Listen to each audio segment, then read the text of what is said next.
7 months have passed since the bill was signed, but officials are now speaking out about it. CBS 47's Esteban Reynoso spoke with One Valley Sheriff and joins us live in studio with the story. Esteban. Catherine, it's coming up now because April 30th is the deadline for all law enforcement agencies to cooperate with Assembly Bill 481. It means agencies must publicly state their military-like inventory and all their purchases. For some agencies, however, it feels like they're handing criminals their playbook.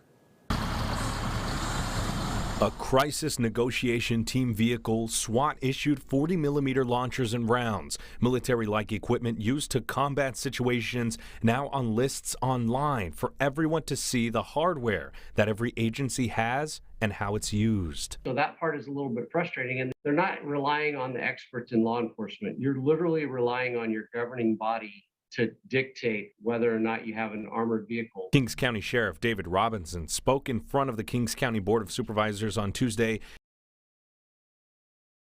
Assembly Bill 481 compromises strategies and could put his deputies at risk. We see it.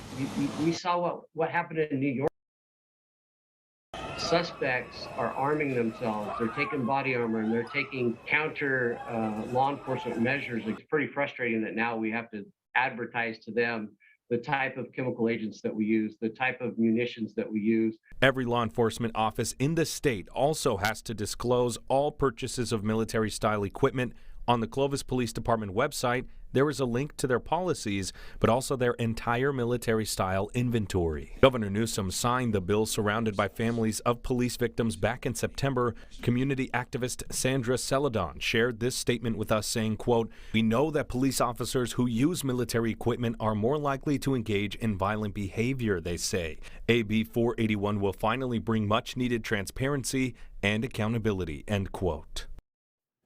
Now, we did reach out to Assembly Member David Chiu, who authored this bill and pushed for its signing. We did not hear back. In studio, Esteban Reynoso, CBS 47 Eyewitness News.